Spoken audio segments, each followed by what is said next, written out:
I am the Tofu Golem. Please enjoy the video. In this video, I will show how to make French toast without vanilla extract and cinnamon. Start by whisking eggs with milk, a pinch of salt, and a sweetener. Add grated citrus zest and a small pinch of nutmeg or cardamom for warmth. Dredge thick bread, soak 2 to 3 minutes per side, then fry in butter until golden and set. Finish with syrup or fruit and serve warm. For a reliable custard, whisk 2 large eggs with 1 cup of milk and a tablespoon of sugar, plus a pinch of salt.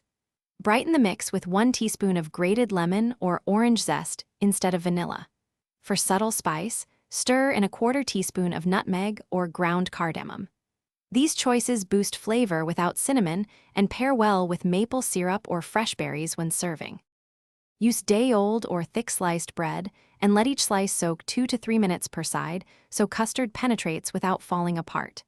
Heat a skillet over medium and melt a knob of butter, then fry until each side is golden and slightly crisp. Transfer finished slices to a low oven to stay warm while you finish the rest.